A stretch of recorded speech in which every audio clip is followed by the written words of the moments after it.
Hey guys, welcome to another session in the Get Into Tech program. Welcome to today's session in the Get Into Tech program. It's a pleasure to be here tonight, to be here this Friday. Today we are looking at mobile app development, right? So this session is oriented towards giving you all of the knowledge, insights, clarity, and the roadmap that would help you go from newbie, right, to becoming a mobile app developer in no much, time from now, right?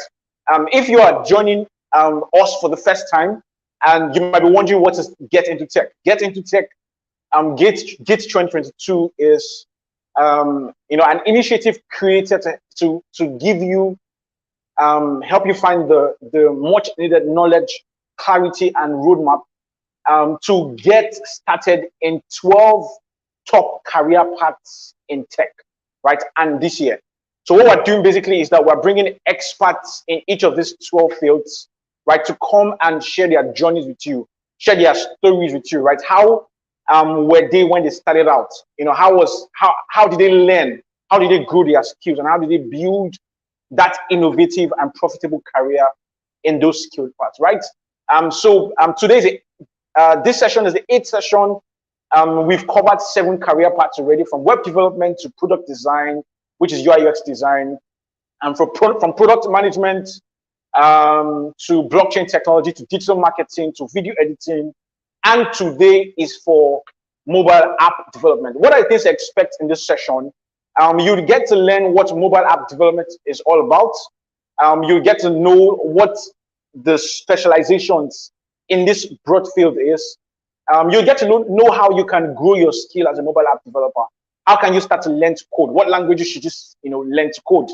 And where should you learn to code, right? Amongst other things. So just sit back and, it's going to be a fantastic session.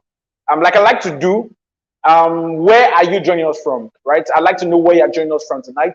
And from Abuja, Nigeria, from London, from France, from wherever. Just put it in the comments. I'd like to know. We have an awesome, person on today who is going to be, sharing the stage basically. In person of Chijoke Udokporo, and he's going to be our expert for tonight's session. And like I said, we're talking everything mobile app development. He's a senior software developer with over 8 years experience across multiple platforms. He's worked on small, medium, and enterprise scale projects, for clients and companies around the world, right? So if anyone has the experience to talk about this, he has the experience, and it's a pleasure to welcome him for tonight's session. Hello, Chijioke. It's good to have you on. Thank you, Glory, for having me. All right, awesome. Right. Okay, so we have Oluwatobi Adegoke, who's joining from Enugu, Nigeria. That's good. Good to have you on. Good to have you on. And without wasting more time, we will delve right in. You have the floor to tell us about your journey in, how did you stumble across this path?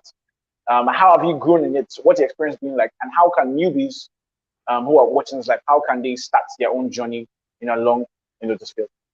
You have the floor. All right. Thank you, Glory. Thank you for having me. So I'll start by a brief introduction of myself. I am Chijoke, and like Glory said, I have been a developer now for over 8 years. I've developed apps across multiple platforms, desktop, mobile, and web. But let me take you back to how it all started for me on my own journey thus far. So basically, my first degree is accounting. I have a degree in accounting, my BSc. So it comes as a surprise to many people when they find out I'm actually an accountant by profession. But somehow I always knew that software development was something that really interested me. So I started switching in my final year in university. I remember back in the days when I had to skip classes. Please don't skip classes, but I had to skip classes because I was so, engrossed at the time with what I was learning. And for me, that was the beginning of my journey. Started right there in secondary school. I'm in university. I taught my final year. Afterwards, I started my NYC. I happened to serve in Lagos. And while I was doing my youth service, I started working as a data analyst, where I also found the need to learn more about technology with regards to data analytics. Of course, I fumbled into SQL. I fumbled into some type of HTML development. And putting all of that together, I realized that I had to really pursue tech if I was going to, fulfill my passion. So sometime around 2012, I actually started working, and I actually spent most of my nights, from that period. I think I remember 3 years of my life, like I like to say, went into learning. I spent a lot of time on the computer, and this took me about 3 years, and I now fell in love with mobile because that time BlackBerry was like the main thing, the main device that time, and they just came out with an SDK that gave you the ability to write code or design applications for the BlackBerry platform, and that got me very interested. So I actually started my mobile app development on RIM devices, specifically like the Z10, and I picked up from there. So definitely, as time came and time passed, BlackBerry faded out of the scene. We now had Windows Phone, we now had Android, and we had iOS. iOS was still new then, but somehow the interest still continued, and I kept on working and learning as much as I can and as much as I could for these platforms. And of course, over time, I have built different products. I have worked for small time. I've worked for fintech startups. I've even done something for big companies within the country and outside the country. So I've been privileged enough to, expand my learning base by the kind of projects I've been involved with. I would say for the mobile app land space or the mobile app space here, it's a bit different from the web. You see, when the web came out, and I mean, not when it came out a while back, but when development of the web started becoming a thing in Nigeria, became very popular. I know there was this movement to what we call device mobile first designs, where you're trying to build like a website or web application, and you first think about it from the mobile aspect. Question being, how do you scale it and make it responsive? And that time there was a whole buzz about responsiveness. And of course, we all thought that that was coming to take over the market of mobile apps, and probably we wouldn't have to do mobile apps. We just focus on, building responsive platforms or more responsive website applications. Then we now found that you see there are challenges with that, in as much as the responsive, web applications made it scale to the device properly, or we still realize that there are so many device functions that couldn't be utilized, on the web. And as a result, these increase if let me say, so you increase the need for mobile applications even more. And we found ourselves, trying to pick up again, realizing that responsiveness of websites wasn't enough. So we had to start implementing, most of the applications we've done all from scratch, build them up. Now, one of the advantages that the mobile platform brings to the table is that it's built for mobile. So you can take advantages of all the mobile functionalities. You can take advantages of your camera, take advantages of your geolocation, advantages of your push notification system, as against the boring emails, or SMS. So the mobile land space has come to stay, and projections are showing that eventually, virtually every product, if not every product, will need a mobile app as a companion. Now in the days, we'll see that most products actually build from mobile first and just build all the way.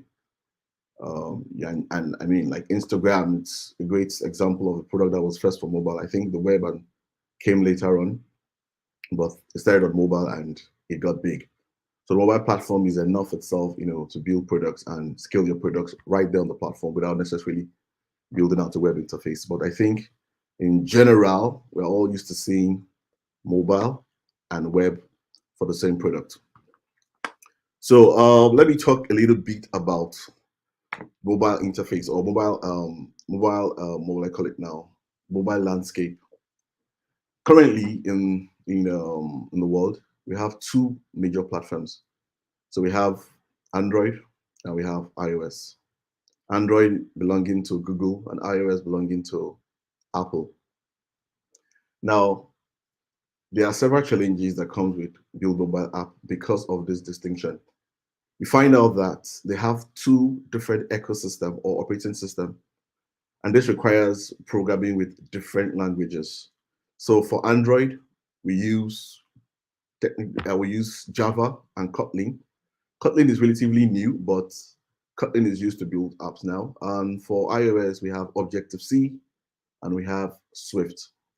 Now, there was a big challenge with building mobile apps this way. And this came from the fact that you will have to hire a very big team, or maybe not too big, but you have to hire a team of experts for the for the Android platform and for experts for the iOS platform. And what you therefore see is what we call skill gap, where maybe the guys for iOS are more experienced than the guys on Android. Then you see a situation where some features on iOS are not completely implemented on Android or vice versa. And it took a whole lot of money and a whole lot of time to build applications for this platform. So what we now see is that, in time, we now have what we call the cross-platform way of building apps. There are two major players in this space. We have Flutter, we have React Native. There are others. I know in time past, we used to have something we call Cordova that took advantage of what we call the web view for these devices, but we realized that the performance wasn't really good, and I think that kind of faded out. Cordova is still available, especially for those that have HTML or website skills, development skills, and want to just build an app right off just to test your idea or do your MVP, prototype your product. Yeah, you can still go that route, and it's way, way cheaper, way, way easier to go. It's actually faster, maybe not scalable, maybe not performant, but actually faster. Now, for the two other players in the industry, like I mentioned, Flutter and React Native, these guys have come up with new technologies or new ways of building performant mobile app, taking advantage of what we call the native components. So what you therefore see is that these apps perform near what we call it near native, meaning that, yeah, it may not be exactly native. That is, and by native, I mean apps built with, Kotlin and Java for Android, and apps built with Swift and Objective-C for iOS. So that's what we refer to as native. So apps built with Flutter and React Native that are cross-platform might not be native, but performance-wise, they are very, very close to native. So what we get to see now is that has, lowered the barrier for mobile app developers, making it easy for anybody to actually develop app once you put yourself to learning it. So I'll just go about quickly how you can get started in this space, what's required of you. I'm not going to talk too hard on the native side of things, because the truth is, for you to be a native developer for iOS, Android. For Android, you need to go and learn Java. You need to go and learn Kotlin. For iOS, you need to go and learn Swift, or you get to learn Objective-C. Those languages are, I don't want to use the word difficult, because there's nothing that is too difficult when you put yourself to it. But there are newer ways of doing things, and I believe that as technology keeps evolving, our phones keep getting smarter and smarter, the barrier or the differences between this, what we call native and what we call cross-platform, will actually disappear. I mean, back in the days, we used to have a smartphone. When you buy your old Nokia devices, you spend almost 3,000, 4,000 trying to buy yourself like a 1 gig SD card to put there. I mean, but now you're seeing smartphones that even come with 8 gig RAM, 6 gig RAM, come with 120 gigabyte storage, and so on. I think Apple even came out with something almost a terabyte in their latest iPhone 13. So that goes to show you that, the smart devices are getting better. And as a result, I try to encourage people that rather than, going that high, taking the high bar where you want to study the Java, the Kotlin, you could just actually start little, especially if you have web development fundamentals. It's something you can actually start doing on your own and start learning. And obviously, in months, you can really pick it up and start building products. Yes, they may not be the top of the food chain products, but you can start, and eventually you get better. So in getting started, I would say first and foremost, you will need to learn JavaScript. So JavaScript is the underlying technology for this cross-platform cross-platform ways of building apps. That is, if you're using the React Native, you have to learn JavaScript, and if you're going with Flutter, you have to learn that programming language. Yeah, that programming language. Now, however, these languages are a bit more, they're newer, and as a result, it's faster in terms of learning. It's faster in terms of building products, prototyping products. So that's what you get when you use, recent, or what I call new way of building mobile apps. So like I said, JavaScript. So if you already do mobile app or do website of some sort, then at least you have a fair understanding of what JavaScript is, as JavaScript is responsible for the reactivity and the interactivity, of building websites, web apps, or web products in general. So if you have that fundamental knowledge of JavaScript, you can actually start, building your, learning how to build mobile app with those same skills. And this is one of the reasons why this new way of building app has grown exponentially, really, because it became, you could just use your web developer in-house and just go, oh, go get me this app, and he goes to learn it, and in 3 months, 4 months, he's able to put something really nice together because he already have, web development fundamentals. So there's really no need to relearn that process again, especially if you're building a website in what we refer to as the React ecosystem, React Native, React JS. It becomes really, really easy to just build an app or learn how to build an app. On the Flutter space, yeah, you have to learn that. That is owned by Google, and is an interactive way or reactive way of also building mobile apps. It's faster in terms of in comparison to the Kotlin or Java, but the challenge is that builds only Flutter products. So except you're trying to learn that, although right now Flutter in the market is also, saying you can use that and go all the way to mobile. So you can build mobile, you can build a website or web application with that. But I would say it hasn't gained popularity yet. So one of the challenges you might face upfront is the community size. Community size isn't that big, so you get to see situations where you have questions around certain issues and you really have nobody to answer, or fewer people just answering here and there. But with React Native, on the other hand, it's been around for a while. I think over 6 years now.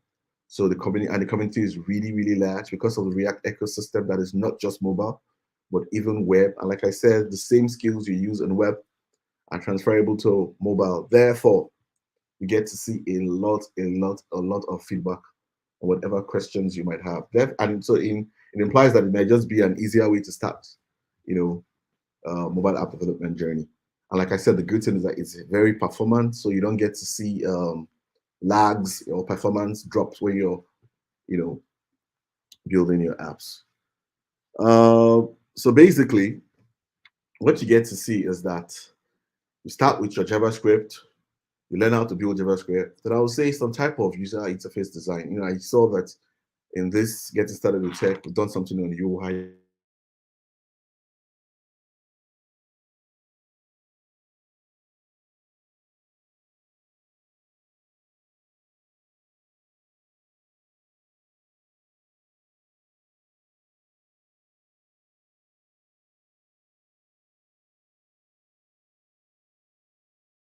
Lost you for a minute there. All right, great. So you should be able to interpret your design or interpret designs as a developer. Because you really see in a workspace is that you just get handed the UI components or the UI design of a particular product. You should be able to interpret that and know how to build that. So one of the crucial things to learn is UIUX. You may not want to learn it all the way to creating your own, but at least enough to interpret it. Now, I would say the role of a mobile app developer is really, really vast. At the same time, it can really be small. It depends on the kind of team you work with. If you are a single developer trying to build a mobile app, of course, you have to learn the whole pipeline. And the pipeline goes from, you have to learn how to design something, or at least work with designers. You have to learn how to put that into code. You have to learn some type of what we call back end. That's really writing out your APIs that talk to the database and send information between database and the product. You have to also learn some type of database to learn how to query these things. This is if you are just like a single person or a small team, then I would say there's a whole lot you have to learn But like I said, it's not difficult. It's just something you put yourself to, and the resources to learn these things, are everywhere now. I like to tell people when I started developing, I used to read how to write code from a book. That time YouTube was not, well, I think YouTube was around, but to download or to watch a 4-minute video, I might have to spend about, say, one day trying to download the video, only to realize that that video is just part one of part five. And you now have to spend a couple of days trying to download the remaining parts. And you now all watch it and realize that it really doesn't make sense. You have to go download another one. But I mean, this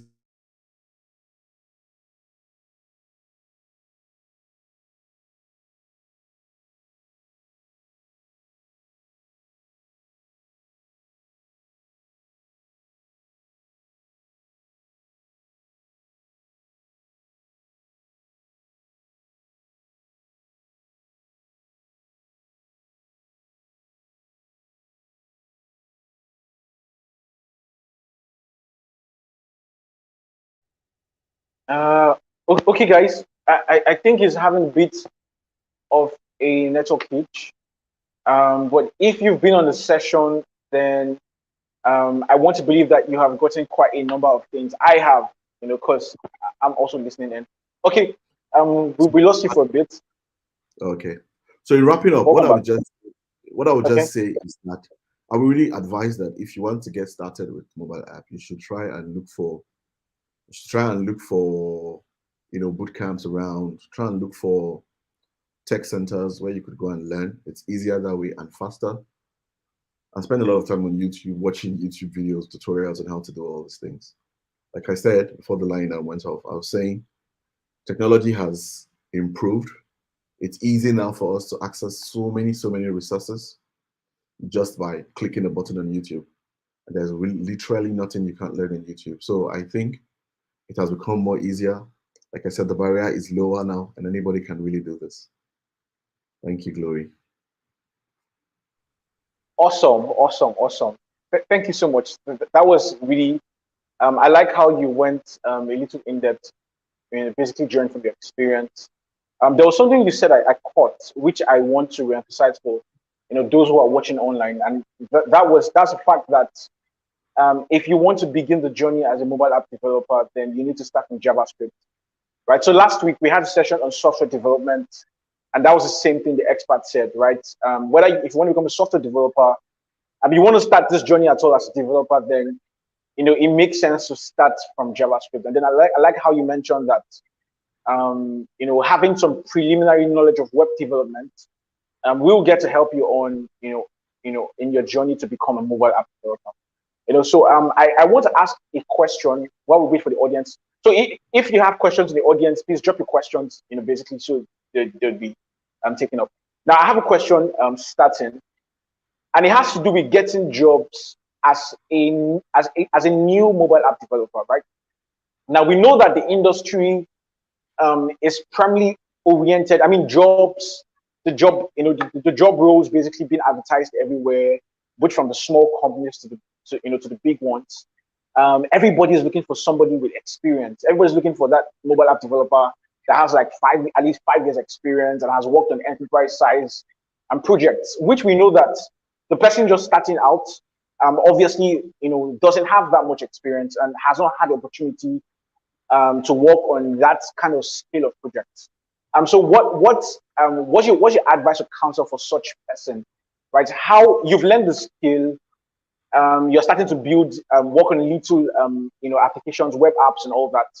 How can you get job, and how can you get a role in a good company to get the needed experience? Okay, great.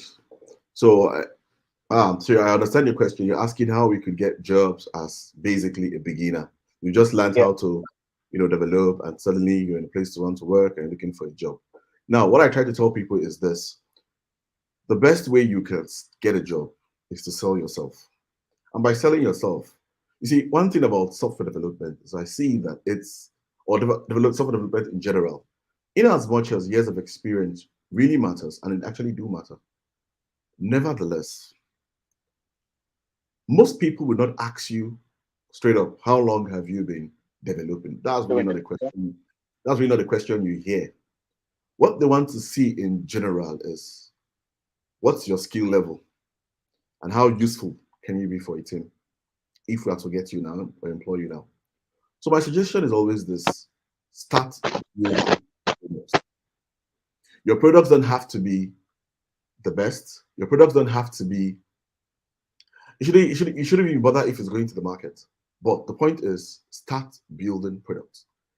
As a mobile app developer, you've learned how to build mobiles. Okay, try to recreate virtually every mobile app out there that you've seen. If you want to redo Twitter, redo Twitter. If you want to redo um, Facebook, whatever. I tell people go to Dribble, go to Pinterest, go and pick designs there and try to get skilled in them. Because the honest truth is that what people don't understand is that nobody's looking to employ somebody that have skills on paper. What people are looking for is to employ somebody that have skills, things that have actually been done, like a portfolio. The next thing you ask is, okay, for a portfolio now, how do I get a portfolio? Being that I just started. Portfolio don't have to come from others. It can come from you. You build your portfolio. I saw something, a while back on LinkedIn. I just, somebody wrote something. I was saying I'm giving myself a 30 days code challenge where I'm going to be writing one product every 30 days. And every day, the person writes a new design or creates something new, shares it on LinkedIn. I wouldn't be surprised if that person has been hired because the person stopped posting. So I want to believe that maybe the person got busy. The truth is that the best way to get into a job is for you to start building out your own products. From what you've learned, start something. Build, build, build. Because when you build and you come for any interview and you're let in, you have something to show. Like, okay, it's what I've been doing over time. So I can actually do the job. I'm not saying I've learned it, but see what I've actually done, and you'll be judged by that. I've actually met friends that, or I've actually tutored some people that have actually grown. And I remember when they first started, so they had nothing. And this is how we started. Just go and build things. And the very next opportunity that comes, just pass it along and say, oh, I have a guy that can build app. See some of the things he or she have done. And when the person sees that, they're like, oh, thanks one. Let's discuss. So the trick there is to actually start. And this goes for really anything you're doing. So like you're a filmmaker, you want to make a movie. Don't wait till you get somebody to sponsor you to make the big movie. Pick your phone and make short films. Put it on YouTube and get popular doing that. Then after a while, people will now begin to take notice and now start calling you for the big jobs. Wow, that's really awesome. That's really straightforward, right? Build your portfolio.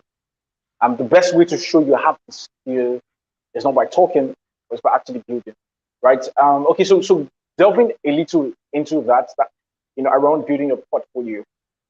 For a newbie who's starting out, can you give, for example, can you give like examples of little projects they can start to work on? What do I mean? I get to see. So I've gotten to see like a few newbie developers, portfolios and all that. You see them do something like a calculator. You'd see something like a calendar and all that basically. So can you? I think those probably are geared towards like web developers and all that probably. But for the mobile app space, what projects, practical projects can you start to work on, and showcase in your portfolio? Okay, great. So, when you say beginner, I want to just try to clarify something about that word beginner and how we should look at the beginner, how we should look at the beginner. Now, if you're a beginner, honestly, you should not be bothered, you should not be thinking about building a portfolio. And by beginner, I mean you're just trying to start up. What you should really spend your time is to learn. And why I say this is that I've seen that, I don't know if this is general in Nigeria, but generally we tend to want to just get to doing it without actually spending time learn to do the foundation work. I think it's something that's very common in Nigeria. We just try to want to jump, skip some few, okay, I'm a beginner. I've learned how to do one thing, two, three things. I'm ready. I need a job. I would say if you're a beginner, by definition of a beginner, don't start with trying to build out a portfolio, especially in the mobile app space. Spend time learning. So by the time you're done learning, we won't be referring to you again as a beginner. And that's why I'm saying that the word beginner, you should try to explain it further. So a beginner is somebody that really knows nothing and is trying to learn from scratch. You should not bother with portfolio. At that point, look for schools around, look for tech hubs around, look for spaces where you could actually go and learn how to build these apps and go and learn the very foundation of what it means to build an app. Now, when you're done, say 2, 3 months, 4, 5, 6 months, you can now call yourself a junior mobile app developer. Now, at that state, you can now start focusing on portfolio building. Okay, how do I build my portfolio as a junior to show that I am not completely, I know something, I'm not completely blank when it comes to mobile app. I actually know how to build an app. Yes, it may not come with the code quality that is expected of senior devs. It might not come with the look and feel, the craftsmanship expected. Nevertheless, it shows that you know your way around that ecosystem. So I would say for a beginner, focus on learning. Then when you become a junior developer, that's when you start building out your portfolio. Now you ask the question, what kind of portfolio, what kind of projects can you build? And I really say there are no specific things you can build. In fact, the more complicated, the more you prove yourself. You understand what that means? So it's like, set your bar high and you meet that target. Of course, you can be given a job as a mid developer just because of what you built. If you set it low and you build something low, it just show that it's junior. And like you rightly said, it's very competitive now for the junior space. So my advice will be, don't really put yourself in a bottle of, okay, I want to do this project. Just be creative with your space. Think of that thing that you want to do and try and build it out. I've seen somebody on, like I said, on LinkedIn, just pick up, say, GTB mobile bank app, like this now from the UIUX space, and just realized I don't like the way the mobile app looks. And now that I've learned how to do UIUX, I want to redesign that app. Do you understand? And that caught the eye of so many other designers out there. I'm like, oh, this guy is really great in what he does, and let's give him a shot. So that's how it starts. So it starts from you trying to just build anything you see out there that looks good, that looks creative. Just pick your phone. You can even pick out of the apps on your phone and just rebuild that app again, just to prove to yourself that you have the technicality that's needed to build that. And that now serves as portfolio. I mean, you can tell somebody, oh, I rebuilt WhatsApp, I rebuilt LinkedIn, and that's still portfolio. And they'll be impressed by that also. Yeah. Awesome. So guys in the audience, if you have questions, drop them. Let's answer them. While we wait for that, another question came to mind. Basically, is are they online? You've talked about getting boot camps, like physical boot camp and all that, and tech hubs where you can learn. Are there online platforms that persons can also go to learn like the skills, the languages basically involved to become an app developer? Okay, great. Yeah, good question. So yeah, there are lots and lots and lots of them. But this is my own suggestion. I tell beginners, before you start spending money on platforms, say, so that we have, let me start by answering your question. Yeah, there are platforms. So we have platforms like Pluralsight, we have platforms like Udemy, we have, in fact, lots and lots of platforms that you could learn from. But my suggestion will always be start from what is free, which is YouTube. Pick good quality, long sessions YouTube videos, especially those ones that have maybe that they create like a playlist for them, learning beginner, JavaScript beginner tutorial. You go and start with that. And why I tell people this is, don't spend your money until you're sure that this is a passion for you. Because one thing about development, software development, it's more of a passion than a job. And I must say that without lying, without making it sound too easy, it's more of a passion than a job. In the sense that you will hit bottlenecks. And if you do not enjoy spending long hours debugging, finding an error, and enjoying the fact that you're finding an error, or you're finding solutions to your error, then you might have a problem. So my suggestion will always be start from YouTube that is free. If you can watch 3 to 6 hours video on YouTube, then probably you're ready for bigger platforms, because the YouTube videos, they might not be properly tailored. People are just everybody's just trying to get YouTube. Some people are genuinely trying to teach. People are just genuinely trying to make money and get some sort of income. So you might not necessarily see courses that are very tailored to, at the end of the day, this is what I become. You might get that more from other platforms like Udemy, other platforms like Coursera, other platforms like Pluralsight. You may get that kind of, tailored courses. But first try YouTube out and confirm that this is what you want to do, and you're willing to, go further, then you can now approach these paid platforms and start working there. So that would be my suggestion. Start free, then get to paid when you've proven that this is what you really want to do. So you don't end up spending money and not attending the courses. Yeah. Awesome. Why I'm actually laughing is because this was the same. The person we had, the expert we had for the software development session, gave pretty much the same advice, and Okay. that was before you jump to start to like spend dollars and all that for courses, right? Start with free courses. Basically, test if you not just if you are really interested in this, but if you have the grit, if you have like the if you can stay. My next question actually was going to be so there's this conception about developers, right? That they are nerds, right? Because as a developer, basically, especially somebody who has to spend like a lot of hours working, on building mobile applications that hundreds of thousands of people will use. There's this conception that because they spend so much time on the screen, they don't have so much of that time for social affairs, right? They are not as social as should be, and they're pretty much net. So I was going to ask about that next. Because you are a mobile app developer. What your experience in that aspect been, and how do you deal with your eyes? I wasn't planning to ask this, but it came while you were speaking.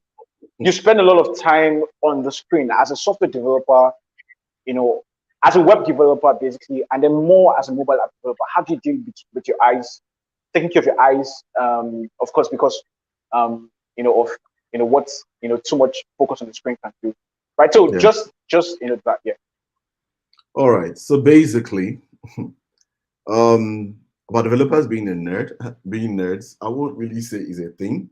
All I would just say about that is because of the amount of code you have to write, because of the amount of logic in the code, it kind of make developers spend longer and longer hours on the system. At the same time, there's a lot of thinking happening. Even when you're not doing anything, your mind is still computing. I know there are times I'm talking to somebody and I just zone out because I'm basically trying to debug something that wasn't working. So it's not because it's not intentional. I think it's just a Yeah, function of it's just logical. When you're into things that are very logical in nature, you find yourself always computing at some point. In a normal conversation like this, I'm already thinking of something. I'm trying to stay very focused on what I'm doing now and just forget about what I was doing some few hours ago. So yeah, it's not like that. I won't really say they are nerds. I mean, developers are really cool guys. We dress well, we look good, and like every other normal human being. So there's nothing special. However, they get to zone out a lot, and that's highly, highly because of the logical thinking. So I'm sure that you will notice that it won't just be developers. Generally, things around the STEM ecosystem, the sciences, the yeah. mathematics, it's just because of the logical nature of the kind of job. So you get yourself always computing and always calculating. That's why. With regards to screen time, the honest truth is it's a big problem, and that's why you notice that so many developers wear glasses. These Yes, glasses is not necessarily because of it's not because it's a nerd thing. It's just because you spend so much time on the computer, and most of us, like for me, for example, my eye has been I'll say that yeah, my eye is not the best as it used to be after so much time on the screen. But also wear it because okay. of the anti-glare. I try to wear it because of the anti-glare, the blue filter to take out that from the screen also. So there are many reasons why we wear it. So I think for every developer, it's something you have to really be careful about and watch your time on the screen. It's always good to step off the screen once in a while. I know I don't get up personally as much as I should get up, but well, we're advised to get up as often as we can. Yeah. Okay, awesome. We have a question which we'll take, and then we'll begin to wrap up All right. this section. Is there a step-by-step method to building an app, or can we start from any point? So this is basically asking, like, is there a step-by-step method to building an app, or can you start from point, in the middle and then go to the beginning and all of that? So Okay. So let me break it like this. It depends on what you're trying to achieve. Now, if I'm looking at you as, like I said, as a beginner, just focus on learning. And learning there is go to a bootcamp, learn online, and just spend time and hours and days, months, weeks doing that. Now, as a junior developer, on the other hand, what you should be really looking forward to is joining a team. If you can't start with a team, like I said, you start on your own. With regards to the process, I would just say once you start learning, there's really no start here, start there kind of thing. You can start anywhere you want. However, with proper tutor and proper learning, you will know exactly how to go about it. So some people, it might be you go from design. Some people might go from the back end. It depends on, are you working with a team? Are you working alone? Are you working with people? Even if you're not in a team, are you hiring people? Are you contracting some aspect of it out? So there are many aspects of mobile app development, and I would just say that the best way to get started is to actually learn from somebody or learn from a school. And once you're done with that, every other thing also become clear and straightforward to understand. So there's really no process, and there's really no what was that word now? There's really no direction. Just learn from somebody, and it becomes easier. You understand? It's just like trying to ask a child. You want to learn how to speak English. Where do we start from? It becomes very difficult. However, the child is in school, and you start from your ABCs. You start from your joining 2-letter words, 3-letter words. Eventually, you start speaking English. So the advice would be always start from somewhere, learning from someone, and as you grow, every other thing will become easier to follow. Okay. Awesome. We're starting to wrap up tonight's session. It's been really good. I shall have a question, and that is, are you taking mentees? If there's anybody on the session basically who would like to learn from you, which of the social media platforms are you most active on? Maybe like a platform where you share like tips. If anybody basically wants to learn from you, is that possible currently, or you have to be that? You have like a mentorship program and all of that, or like a product that they can get? Currently, no, I don't. I'm not heavy on. First of all, I'm not even heavy on social media. I don't think I have presence anywhere. Twitter. Okay. I know I peep in a lot and look at what others are doing, but I'm not really there doing anything. With regards to mentees, I would say currently I'm not taking anybody, but I'm open to, if you have my contact and you feel like sharing something, and you have anybody that wants to talk to me, that's very okay with me. I'm open to, talking with people, networking with people, and helping where I can. And also recommending, like boot camps around that I feel are strong enough for beginners to actually pick up mobile app development from. So yeah. Okay. Okay, awesome. So if anybody basically who's watching now, or who gets to watch after this session, would want to like reach out to you, what's the best means to do so? Through LinkedIn or by mail, or which of the platforms, or what's the best means to reach you? Maybe for. Okay. So I think this will be on YouTube. Will it be shared on YouTube, streamed on YouTube? Yes. Okay, so probably we can leave. Maybe I'll leave my Twitter handle or something that you can contact me by. And okay. Just so call the handle. Hold it. So we'll put on the screen. Yeah. Let me get back to you on that handle, please. Okay. Like I said, okay. I'm not heavy on Twitter. Like it's there, but okay. Okay. Yeah. Okay. Okay. So no, it's totally fine. So guys, his Twitter handle, as well as LinkedIn page, LinkedIn profile, basically will be put in the community group. For those basically who would want to reach out, who want to make progress in this career path, and who would need some kind of guidance, basically, and some help or some recommendation of other tech hubs and boot camps that will be of help. So his Twitter handle and LinkedIn and profile will put in the group, as well as left in the description of this video, right? So if you're watching this and you want to get his handle, so you can message him, just check the description of the video to get that. Guys, it's been a fantastic session tonight.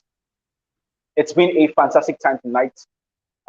We've been talking everything in mobile app development, and we've had Chijoke Udokporo with us talking about that. He shared so many things.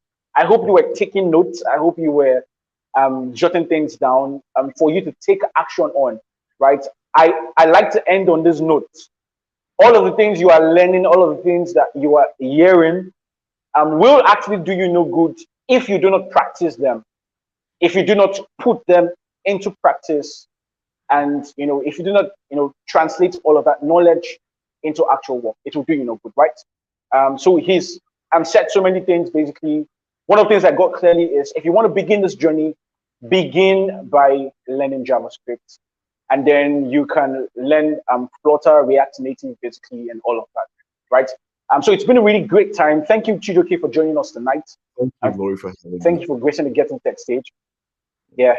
So guys, we've come to the end of tonight's session, right? It's been everything mobile app development. We're not done in the Get Into Tech program. This is the 8th session. Next week, Friday, 7 p.m. we will be back for the session on data science, right? We'll be bringing another expert, somebody awesome as well, to share on how you can become a data analyst, and data scientist in 2022. Thank you for joining us tonight. I will see you again next week. Have a great weekend.